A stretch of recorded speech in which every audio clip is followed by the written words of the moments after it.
اللهم صل على سيدنا نبينا مولانا محمد وعلى آل سيدنا نبينا مولانا محمد كما صليت على إبراهيم وعلى آل إبراهيم إنك حميد مجيد.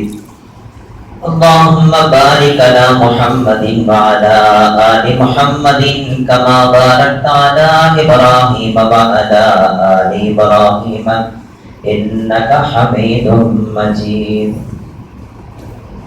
السلام عليكم ورحمة الله وبركاته. الحمد لله رب العالمين، والصلاة والسلام على رسوله خاتم النبيين وعلى آله الطيبين وأصحابه الطاهرين والمؤمنين والمسلمين كلهم أجمعين. أما بعد، فقد قال الله تعالى في كلامه القديم الفرقان المجيد: أعوذ بالله من الشيطان الرجيم، بسم الله الرحمن الرحيم. إن عدة الشهور عند الله 12 شهرا في كتاب الله يوم خلق السماوات والأرض منها 4 حرم ذلك الدين القيم فلا تظلموا فيهن أنفسكم وقاتلوا المشركين كافة كما يقاتلونكم كافة واعلموا أن الله مع المتقين. قال النبي صلى الله عليه وسلم: صوموا عاشوراء وخالفوا فيه اليهود، صوموا قبله يوما أو بعده يوما. صدق الله العلي العظيم وصدق رسوله النبي الكريم، ونحن على ذلك من الشاهدين والشاكرين، والحمد لله رب العالمين. அன்பிருந்த பெரியோர்களே, அருமை சகோதரர்களே, அல்லாஹ்வின் கருணையினால் ஹிஜ்ரி 1440வது வருடம் நம்மிடத்திலே வருகை தந்திருக்கிறது. அல்லாஹ் இந்த வருடத்தை, இந்த இஸ்லாமிய வருடத்தை, இந்த வருடத்தின் துவக்கத்தை பரக்கத்துள்ள துவக்கமாக, ரஹ்மத்துகளையும் வெற்றிகளையும் கொண்ட துவக்கமாக, செஹத்தையும் சலாமத்தையும் அருளுகின்ற துவக்கமாக, இஃபத்தையும் அமானத்தையும், அதாவது பத்தினித்தனத்தையும் அமானிதம் பேணுகின்ற தன்மையையும் வழங்குகின்ற துவக்கமாக,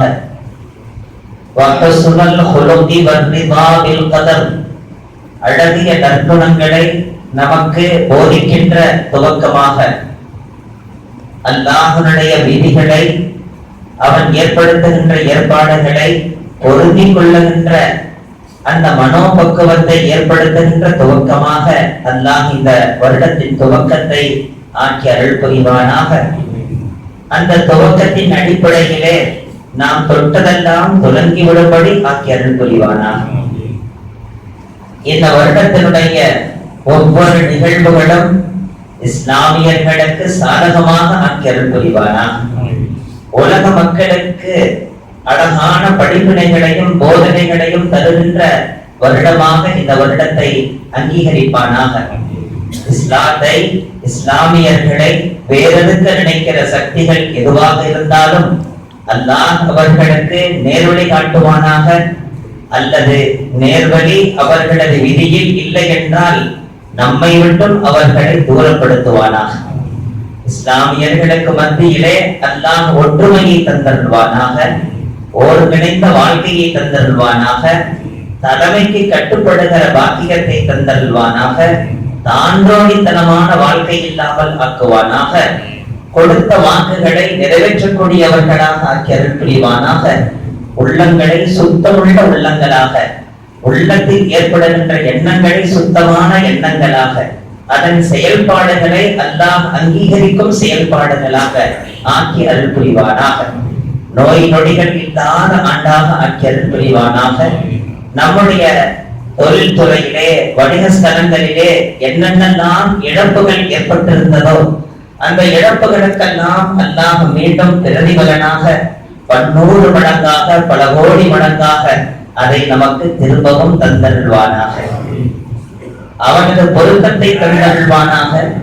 அவனது பொருத்தம் பெற்ற வாழ்க்கையை தந்தருள்வானாக.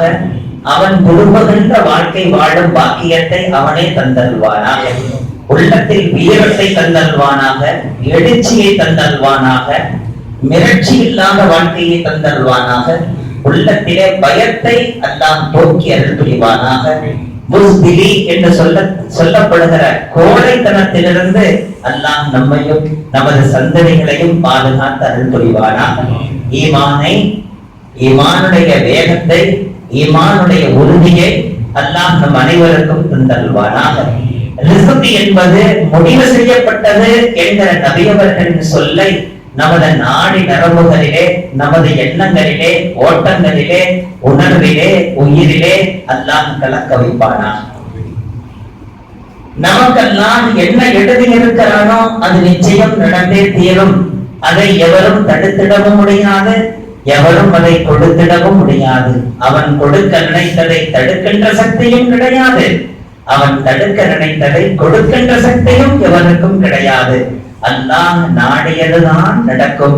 அவனுக்கு விசுவாசமாக நடந்துவிட்டால் அவன் நமக்கு தேவையானதை மிக அழகாக தரக்கூடியவன் என்கிற அந்த உறுதியான எண்ணத்தை நமக்கும், நமது இளவல்களுக்கும், நமது இளைஞர்களுக்கும், நமது வீட்டு பெண்களுக்கும், ஒட்டுமொத்த இஸ்லாமிய சமுதாயத்துக்கும் வல்ல ரஹ்மான் வழங்கி அருள் புரிவானார். சப்புகள் ஆங்காங்கே காலியாக இருக்கிறது. சப்புகளை பூர்த்தி செய்தால் பார்ப்பதற்கு அழகாகவும் சுன்னத்தை பேணியதாகவும் அல்லாஹ் அமைத்திடுவார். அல்ஹம்துலில்லாஹ். அன்பிருந்த பெரியோர்களே, இந்த உலக வாழ்க்கை காலங்களாலும் நேரங்களாலும் கலந்தது. மனிதனது அத்துணை நிகழ்வுகளுமே ஏதேனும் ஒரு காலத்தில் நிகழ்ந்தது, ஏதேனும் ஒரு நேரத்தில் நிகழ்ந்தது. அந்த நேரங்களையும் காலங்களையும் கண்டுபிடிப்பதற்காக மனிதன் பல யுக்திகளை மேற்கொண்டான். உச்சத்திலிருந்து உச்சம் ஒரு நாள் என்று கணக்கிட்டான். இல்லை, சூரியனின் மறைவிலிருந்து மறைவு ஒரு நாள் என்ற முடிவுக்கு வந்தான்.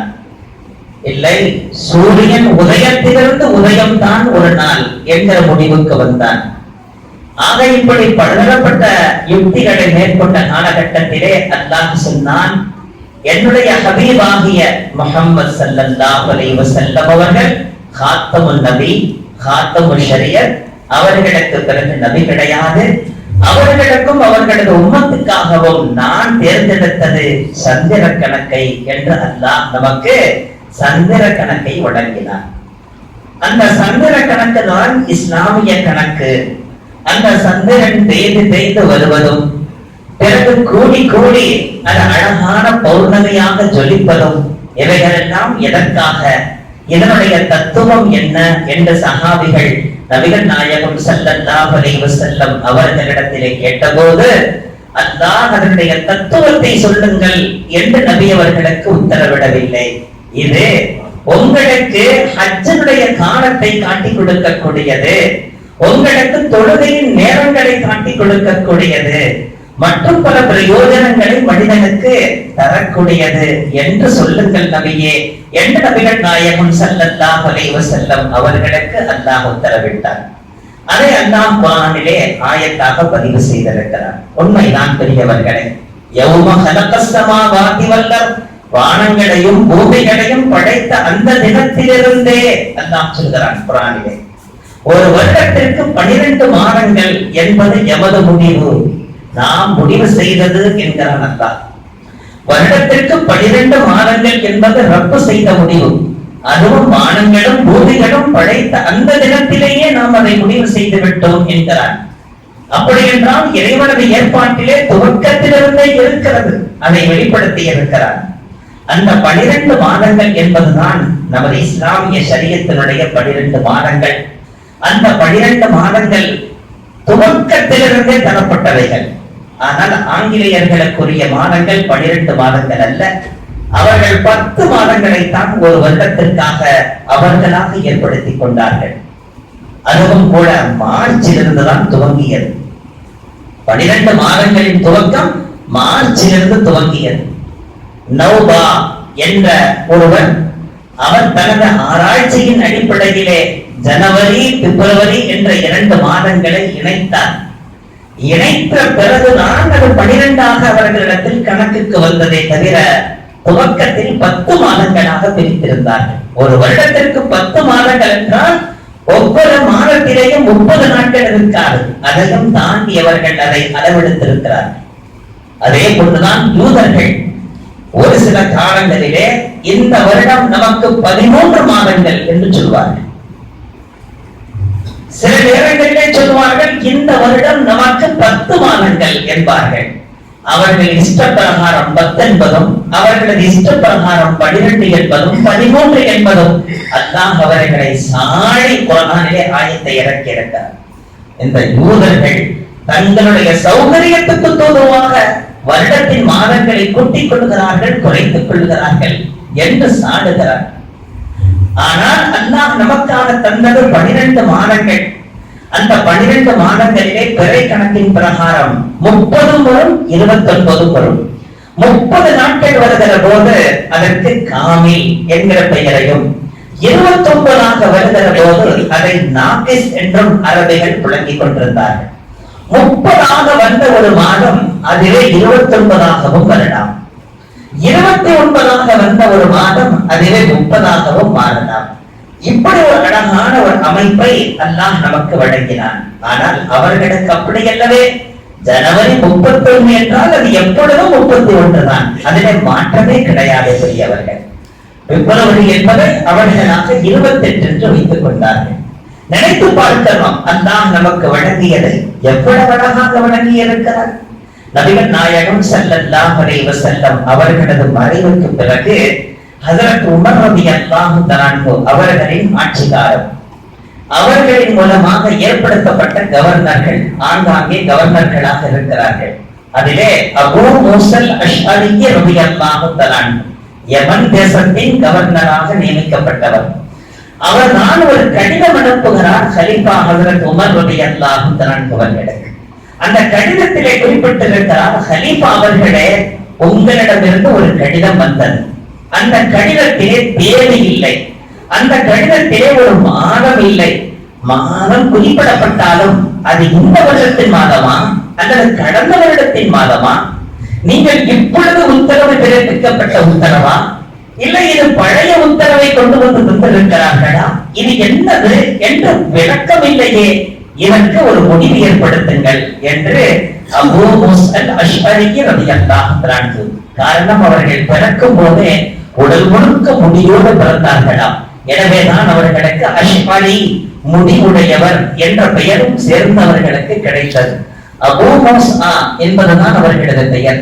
அஷ்அரி என்பதையும் அஷ்அர் என்பதை சேர்த்திருக்கிறார்கள் என்றால் முடி அதிகமான நிலையிலே பிறந்தவர் அபூ மூஸல் அஷ்அரி ரலியல்லாஹு தஆலா, மிக உயர்ந்த சஹாபி.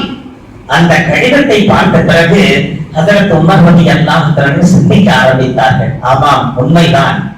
எந்த மாதம், எந்த வருடம், என்ன கிழமை, என்ன தேதி, எந்த முடிவும் இல்லாமல் இருந்தால் எப்படி ஒரு சட்டத்தை நாம் உயிர்ப்பிப்பது, எப்படி சட்டத்தை முறைப்படுத்துவது, இதற்கு ஏதேனும் ஒரு அழகான ஒரு வழியை வகுத்தாக வேண்டும் என்கிற நிர்பந்தத்துக்கு வந்த போதுதான் மஸ்ஜித் நபவியிலே சஹாபிகளை எல்லாம் ஒன்று கூட்டுகிறார்கள். நமது இஸ்லாமிய ஆண்டின் துவக்கம் என்று ஒரு ஆண்டு வேண்டும். அந்த துவக்கத்திலிருந்து கணக்கெடுக்கப்பட வேண்டும். அப்படி இஸ்லாமிய ஆண்டின் துவக்கம் கிடைத்து விட்டால் பிறகு தேதிகள் அழகாக வகுத்து விடலாம். இஸ்லாமிய ஆண்டின் துவக்கம் எந்த வருடத்தை நாம் துவக்கமாக வைக்கலாம், எந்த நிகழ்வை மையமாக வைத்து நாம் இஸ்லாமிய ஆண்டின் துவக்கத்தை எடுக்கலாம் என்று பேசிய நேரத்தில் ஒரு சஹாபி எழுந்து நின்றார். ஹஜ்ரத் கலீஃபா அவர்களே, ஹஜ்ரத் உமர் அவர்களே, எனக்கு சிந்தனையில் வருகிறது, நபி அவர்கள் பிறந்த அந்த வருடத்தை இஸ்லாமிய வருடத்தின் துவக்கமாக ஆக்கலாமா என்று கேட்டார். அதற்கு இருந்த சஹாபிகள் சொன்னார்கள், நபி அவர்கள் பிறந்த அந்த வருடத்தை இஸ்லாமிய வருடத்தின் துவக்கமாக ஆக்கினார். நபி அவர்களை யார் என்று யாருக்கும் தெரியாத காலம், நபி அவர்கள் தன்னையே அறிமுகப்படுத்தாத காலம், நபி அவர்கள் ஷரியத்தை அப்பொழுது அமல்படுத்தாத காலம். நபி அவர்கள் பிறந்த அந்த வருடத்தை எப்படி இஸ்லாமிய வருடத்தின் துவக்க வருடமாக ஆக்க முடியும்? நபி அவர்களது பிறப்பு இதற்கு சரிவராது என்று சொல்லிவிட்டார்.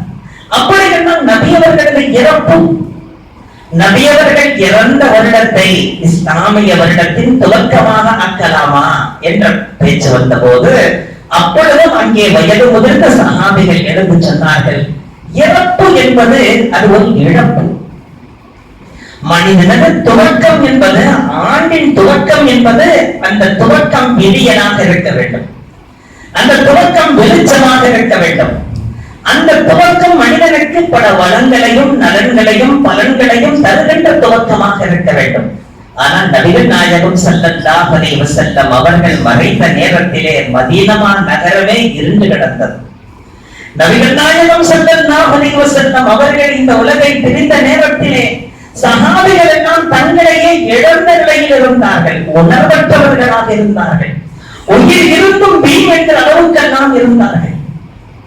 சஹாபிகளிலே எத்தனையோ குழப்பங்களும் கூட அந்த நேரத்தில் நிகழ்ந்தது.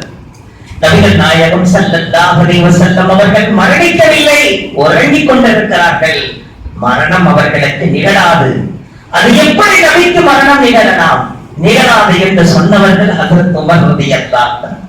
அந்த அளவுக்கு நபி அவர்களது இழப்பை, நபி அவர்களது மரணத்தை தாங்கிக் கொள்ள முடியாத ஒரு காலகட்டம்.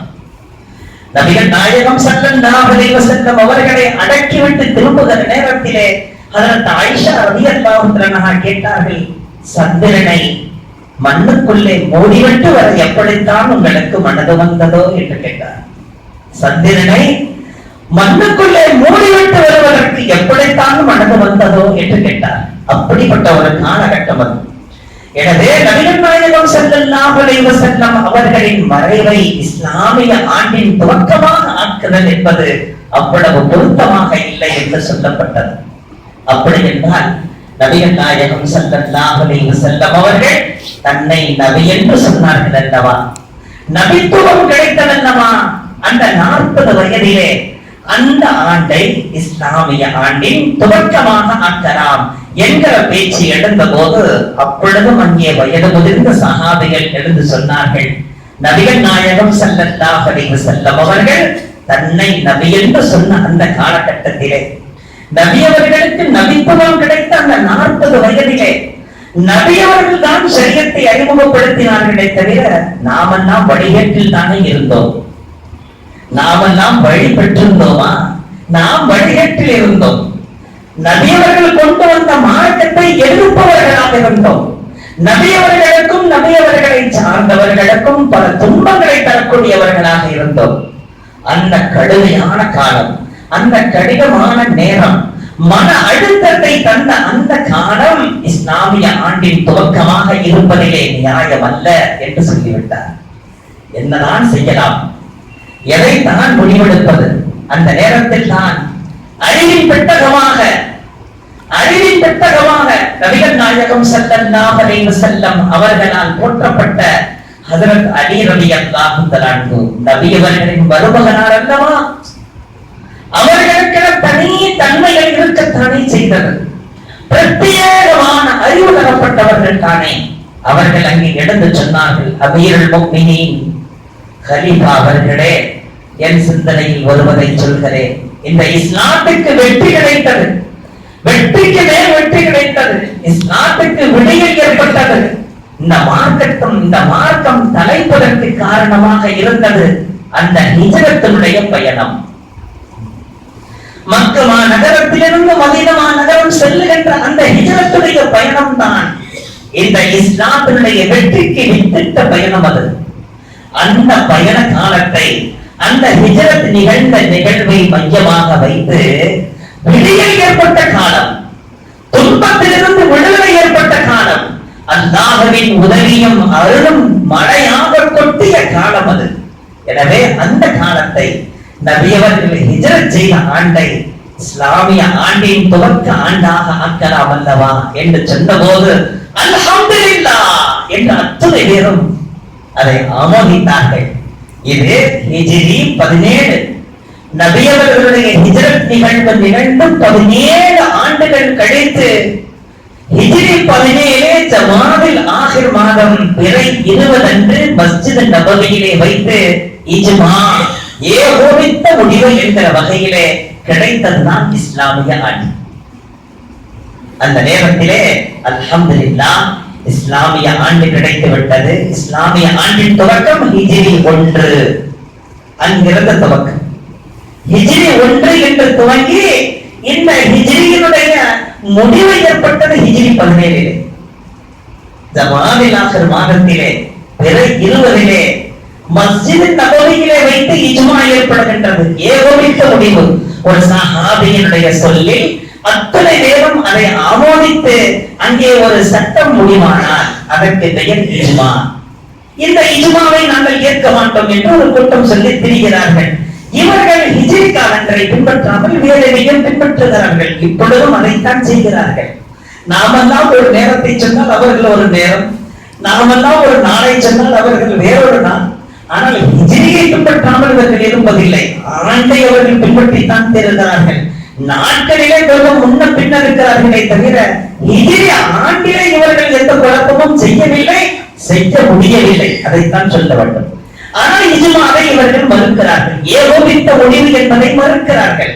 ஆனால் ஹிஜ்ரி கிடைத்ததே ஏகோபித்த முடிவில் தான் கிடைத்தது. அல்ஹம்துலில்லாஹ். இப்பொழுது எந்த வருடம் என்பது முடிவாகிவிட்டது. இனி அந்த வருடத்தின் துவக்க மாதம், அந்த வருடத்தினுடைய துவக்க மாதம் எது, எந்த மாதத்தை துவக்க மாதமாக நாம் முடிவெடுப்பது என்று அங்கே யோசனை செய்த நேரத்தில் ஹஜ்ரத் உஸ்மான் ரலியல்லாஹு அன்ஹு அவர்கள் எழுந்து சொல்கிறார்கள், நபிகள் நாயகம் ஸல்லல்லாஹு அலைஹி வஸல்லம் அவர்களது வருகைக்கு முன்பாகவே 100 ஆண்டுகளாக, 1000 ஆண்டுகளாக மிகவும் போற்றத்துக்குரிய, மதிக்கத்தக்க, கண்ணியப்படுத்தப்பட வேண்டிய, கண்ணியப்படுத்தப்பட்ட, அல்லாஹ்வினால் அருளாக கிடைத்த மிக உயர்ந்த தரத்தில் சிறந்த ஒரு மாதம் முஹர்ரம் மாதம். இது நபியவர்களுக்கு முன்பிருந்தே நமக்கு அது உயர்ந்த மாதமாக இருக்கிறது அல்லவா?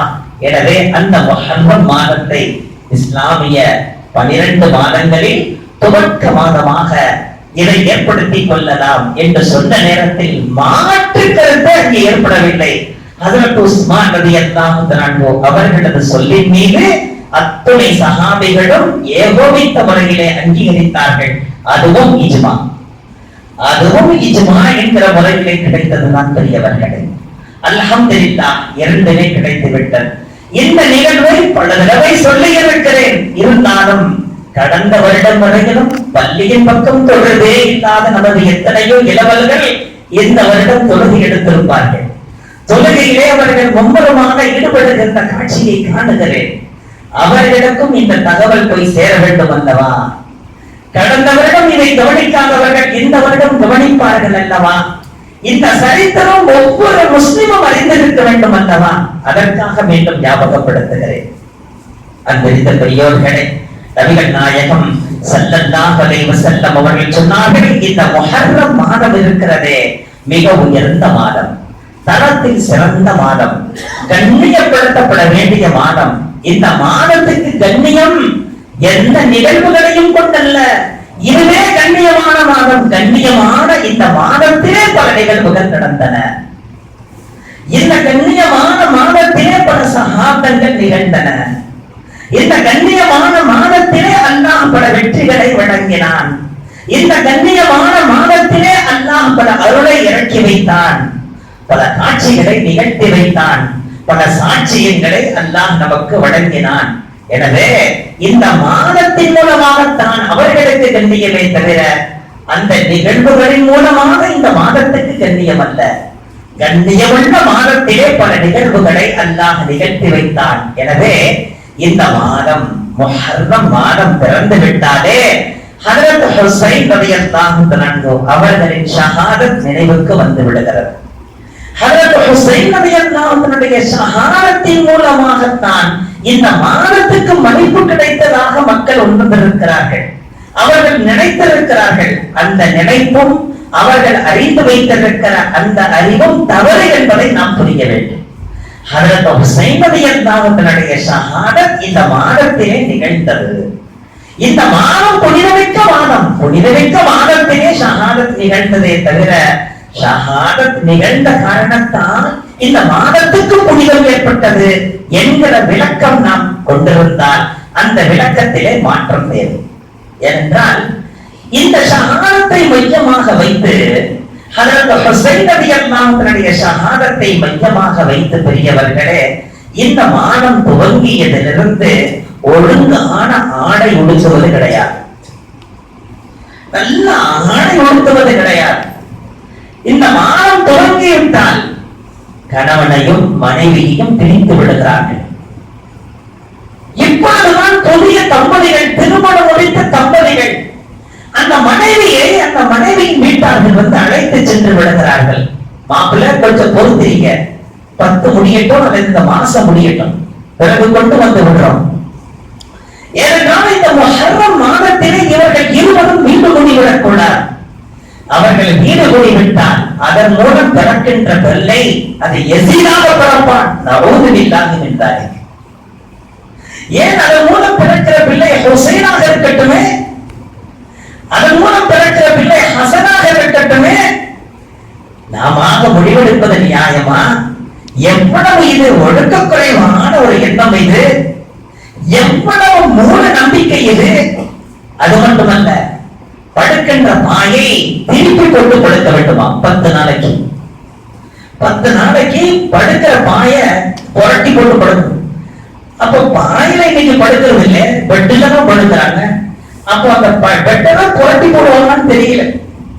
ஆனா பார்க்கிறோம், இந்த 10 நாளைக்கு கவிச்சு சாப்பிடக்கூடாது, மீன் சாப்பிடக்கூடாது, கருவாடு சாப்பிடக்கூடாது, கறிமீன் சாப்பிடக்கூடாது, வீட்டை கவிச்சு செய்யக்கூடாது. நபிகள் நாயகம் ஸல்லல்லாஹு அலைஹி வஸல்லம் சொன்னார்கள், அல்லாஹ் ஹலாலாக்கிய ஒன்றை ஹராமாக்கக்கூடியவனை விட, அல்லாஹ் ஹலாலாக்கிய ஒன்றை ஹராமாக்கக்கூடியவனை விட மிக மோசக்காரன், அநியாயக்காரன் யார் என்று கேட்டார். அல்லாஹ் ஹலாலாக்கி இருக்கிறான், அதை அவன் ஹராமாக்குகிறான். தம்பதிகளை சேர விடாமல் தடுக்கிறான், விதவிதமான உணவு உண்ணுவதை தடுத்துக் கொள்கிறான், கவிச்சைகளை இவனாக ஹராமாக்கிக் கொள்கிறான்.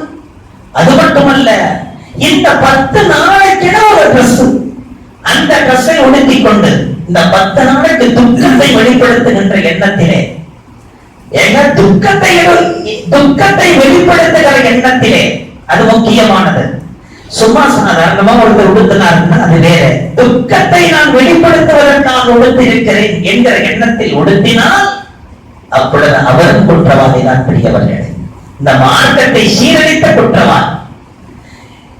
ஹுசைன் ரலியல்லாஹு அன்ஹு அவர்களது மரணத்துக்காக ஷஹீதானதற்காக வேண்டி துக்கம் அனுஷ்டிப்பதாக சொன்னால் அவர்கள் மட்டுமா ஷஹீதானார்கள்? ஹஜ்ரத் உமர் ரலியல்லாஹு அன்ஹு ஷஹீத் இல்லையா? ஹஜ்ரத் உஸ்மான் ரலியல்லாஹு அன்ஹு ஷஹீத் ஆக்கப்படவில்லையா? ஹஜ்ரத் அலி ரலியல்லாஹு அன்ஹு ஷஹீத் ஆக்கப்படவில்லையா? ஷஹீதுகளின் லிஸ்டை வாசித்தாலே ஒரு வருடம் கழித்துவிடும். இந்த மார்க்கத்திற்காக வேண்டி உயிர் கொடுத்த தியாகிகள் அவர்களது பெயர்களை வாசித்தாலே வருடம் கழிந்துவிடும். அத்துணை தியாகிகள் ஷஹீதாகி இருக்கிறார்கள். அவர்களுக்காக நாம் துக்கம் அனுஷ்டித்துக் கொண்டிருந்தால் முடியுமா? அப்படி அனுமதிக்கப்பட்டிருக்கிறதா? நினைத்து பாருங்கள் பெரியவர்களே. துக்கம் அனுஷ்டித்தல் என்பது 3 நாளைக்கு அனுமதி. நபிகள் நாயகம் ஸல்லல்லாஹு அலைஹி வஸல்லம் 3 நாட்களுக்கு மேலாக எவரும் யாருக்காகவும் துக்கம் அனுஷ்டிக்க வேண்டாம். ஆனால் தன் கணவனை இழந்ததற்காக வேண்டி அந்த மனைவியானவள் 4 மாதம் 10 நாள் இத்தாவிலே இருப்பது, துக்கம் அனுஷ்டிப்பது அல்லாஹ்வினால் ஏற்படுத்தப்பட்டது என்றார்கள் நபிகள் நாயகம் ஸல்லல்லாஹு அலைஹி வஸல்லம். ஆனால் நம்மிடத்தில் இருக்கக்கூடிய மௌட்டியத்தின் காரணமாக பெரியவர்களே, இந்த வருடம் எங்களுக்கு ஈடு கிடையாது என்று சொல்லக்கூடிய முஸ்லிம்களை பார்க்கிறோம். ரமலானுடைய மாதத்திலே வைத்து யாரேனும் இறந்து விட்டால் அல்லது ரமலானுடைய மாதத்துக்கு முன்பாக இறந்து விட்டால் இந்த வருடம் எங்களுக்கு ஈடு கிடையாது என்று ஈடுடைய துணி எடுப்பது கிடையாது, விதவிதமாக சமைத்து உண்பது கிடையாது, வீட்டை மையத்தாங்களவாறு ஆக்கிக் கொள்வது, கவலையாக மாற்றிக் கொள்வது, சோகமாக இருப்பது. இந்த பிள்ளைகள் என்ன செய்தார்கள்? அந்த இளம் குஞ்சுகள் என்ன செய்தார்கள்? அந்த சின்ன சிறுசுகள் என்ன செய்தார்கள்? அவர்கள் பாவமறியான பிள்ளைகளையும் சேர்த்துக் கொள்கிறோமே, அவர்களையும் சேர்த்து நோக்கடிக்கிறோமே. இந்த மார்க்கத்தை என்ன பாடுபடுத்துகிறோம்? எனவே இந்த மார்க்கத்தில் விளையாட்டு என்று நான் சொல்ல வேண்டும். ஷரியத்தில் விளையாட்டு, அல்லாஹ்வுடைய சட்டத்தில் விளையாட்டு. அல்லாஹ் நம்மை பாதுகாக்க வேண்டும். எனவே துக்கம் அனுஷ்டித்தல் என்பது கூட. அது மட்டுமல்ல பெரியவர்களே, இந்த மாதத்திலே துக்கம் அனுஷ்டிக்கிற ஒரு கூட்டம் இருக்கிறது. அவர்கள் நெஞ்சில் அடித்துக் கொள்கிறார்கள், முதுகிலே கீறிக் கொள்கிறார்கள், உடல் முழுக்க புண்படுத்திக் கொள்கிறார்கள், உடலெல்லாம் இரத்தக்கரையாக ரோட்டிலே திரிகிறார்கள். அவர்களை பார்த்துவிட்டு ஊடகங்கள் எல்லாம் முஸ்லிம்களிலே ஷியா பிரிவினர்கள், முஸ்லிம்களிலே ஷியா பிரிவினர்கள் தங்களது உடலை காயப்படுத்திக் கொள்கிறார்கள். ஹுசைனுடைய அந்த மரணத்தை அவர்கள் மையமாக வைத்து துக்கம் அனுஷ்டிக்கின்ற வகையிலே இப்படி செய்கிறார்கள் என்று அவர்கள் போடுகின்ற அந்த எழுத்தை படித்துவிட்டு இவங்கெல்லாம் மனுஷனா இல்ல காட்டு மராட்டிகளா, ஏன் இப்படி போராடுங்க என்று ஊர் உலகம் பேசுகிறது. ஆனால் அவர்கள் முஸ்லிம்களிலேயே கட்டுப்பட்டவர்கள் அல்ல என்பதுதான் தத்துவம். அவர்கள் முஸ்லிம்களிலேயே கட்டுப்பட்டவர்கள் அல்ல. இஸ்லாமிய மார்க்கம் சொல்லுகின்ற செயலாது, இஸ்லாமிய மார்க்கம் அங்கீகரித்த செயலாது. மார்க்கம் அங்கீகரித்திருக்கிறதா உடலை கீறிக் கொள்வதற்கும் கிழித்துக் கொள்வதற்கும்? அவர்கள் செய்தது என்ன? அவர்களுடைய மூதாதையர்கள் அந்த கூட்டத்தார்கள் செய்த அந்த செயலுக்காக அந்த நிகழ்வு நிகழ்ந்த பிறகு அந்த குற்றத்தை உணர்ந்து இவர்கள் துக்கம் அனுஷ்டிக்கிறார்களா? எவ்வளவு கொடுமை இது! மார்க்கத்தில் இல்லாததை நபிகள் நாயகம் ஸல்லல்லாஹு அலைஹி வஸல்லம் அவர்கள் காத்தமுன் நபி அல்ல. நபிகள் நாயகம் ஸல்லல்லாஹு அலைஹி வஸல்லம் அவர்களை அல்லாஹ் நபியாக ஏற்படுத்தவில்லை. ஜிப்ரீல் கொண்டு வந்தது வகையை அழித்துத்தான். ஆனால் அது கிராஸ் ஆகிவிட்டது என்கிற கொள்கையில் உள்ளவர்கள் ஷியாக்கள். அந்த ஷியாக்களுடைய பள்ளிக்குள்ளே செல்வீர்களேயானால் இன்னொரு கூட்டத்தார்கள் காத்தமுன் நபி முஹம்மது ஸல்லல்லாஹு அலைஹி வஸல்லம் அவர்கள் தான், அதிலே சந்தேகமில்லை. ஆனால் அவர்களுக்கு பிறகு யார் கலீஃபாவாக வர வேண்டும்? அந்த தகுதி யாருக்கு இருக்கிறது? அலிக்கல்லமா இருக்கிறது. அப்படி இருக்க ஹஜரத் உமரும் அபூபக்கரும் திருடிக் கொண்டார்கள், கைப்பற்றிக் கொண்டார்கள், வஞ்சகம் செய்து விட்டார்கள். ஹஜரத் அலிக்கு மோசடி செய்து விட்டார்கள் ரலியல்லாஹு தஆலா என்கிற கொள்கையில் உள்ளவர்கள் தங்களது பள்ளிகளிலே கால் துடைக்கின்ற துடைப்புகள் இருக்கும் அல்லவா, அதிலெல்லாம் ஹஜரத் அபூபக்கர் ஹஜரத் உமர் என்று ஹஜரத் என்கிற பதத்தை அல்ல அபூபக்கர் உமர் என்று போட்டு அதிலே மேட் செய்கிறார்கள். வரக்கூடியவர்கள் எல்லாம் அதிலே காலை போட்டு தேய்க்க வேண்டும் என்று அங்கே ஒரு செய்கின்ற இடத்திலே கால் தேய்க்கிற கற்களிலே அபூபக்கர் உமர் என்று எழுதி வைத்திருப்பார்கள். ஏனென்றால் அதிலே காலை போட்டு தேய்க்கட்டும் என்று. இவ்வளவு கொடுச்செயல் செய்யக்கூடியவர்கள் எவரெல்லாம் ஹஜரத் அபூபக்கரை வெறுத்தாரோ, எவரெல்லாம் ஹஜரத் உமரை வெறுத்தாரோ அவர்களை நானும் வெறுக்கிறேன். எவரெல்லாம் ஹஜரத் அபூபக்கரை ஹஜரத் உமரை ரலியல்லாஹு அன்ஹுமா இருவரையும் நேசித்தார்களோ அவர்களை நானும் நேசிக்கிறேன். இந்த இருவரும் சரி, இவர்கள் அல்லாத எனது தோழர்கள் யாராக இருந்தாலும் அவர்களை பின்பற்றி நீங்கள் செல்வீர்களானால் நீங்கள் சென்று முடிக்கின்ற இடம் சுவனமாக இருக்கும் என்றார்கள் நபிகள் நாயகம் ஸல்லல்லாஹு அலைஹி வஸல்லம். இவ்வளவு அபத்தமான கொள்கையுடையவர்கள் இவர்கள் செய்கின்ற செயலிலே நமது இஸ்லாமியர்கள் கலந்து கொள்கிறார்கள். அவர்கள் தருகின்ற விருந்திலே நமது இஸ்லாமியர்கள் கலந்து கொள்கிறார்கள். அன்றைய தினம் அடித்துக் கொள்ளுகின்ற அந்த தினம் இருக்கிறது அல்லவா, ரத்தத்தை ஓட்டிக் கொள்வதற்காக அவர்கள் எந்த தினத்தை அவர்கள் முடிவு செய்திருக்கிறார்களோ அந்த தினத்திலே நமது இஸ்லாமியர்கள் அவர்களுக்கு பின்தொடர்ந்து செல்கிறார்கள். அதை காணுகின்ற காட்சியாகவும் இது இனி அடுத்து கிடைக்காதோ என்கிற எண்ணத்திலே பாக்கியமாக கருதி பார்க்கிறார்கள். அவர்களுக்கு தண்ணீர் கொடுத்து உதவுவது, அவர்களுக்கு உணவு பண்டங்கள் செய்தவர்களுக்காக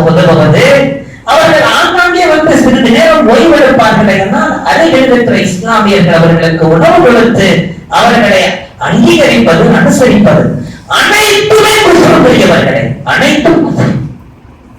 அவர்கள் செய்கின்ற காரியம் குஃப்ர் என்றால் அதற்கு ஒத்தாசையாக உடந்தையாக இருப்பது அனைத்துமே குஃப்ர்.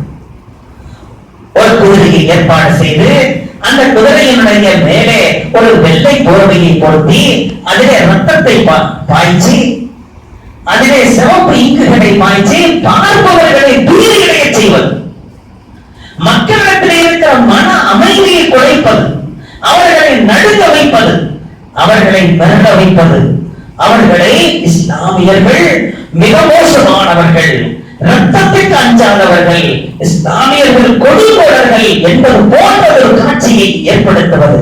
உண்மை அப்படி அல்ல. இஸ்லாமிய மார்க்கம் அரவணைக்கின்ற மார்க்கம், அன்பை செலுத்துகின்ற மார்க்கம், ஆதரவுகின்ற மார்க்கம், ஆர்ப்பரிக்கின்ற மார்க்கம், பாசத்தை கொட்டுகின்ற மார்க்கம், பரோபகாரம் செலுத்துகின்ற மார்க்கம், விட்டுக் கொடுக்கின்ற மார்க்கம், விடுதலை தருகின்ற மார்க்கம். இந்த மார்க்கத்தை இவ்வளவு கொடுமையாக காட்டுகிறார்களே, அல்லாஹ் நம்மை பாதுகாக்க வேண்டும் பெரியவர்களே. இந்த மாதத்திலே நான் நோன்பு நோக்க விரும்புகிறேன். எப்படி நோன்பு நோக்க விரும்புகிறேன் தெரியுமா?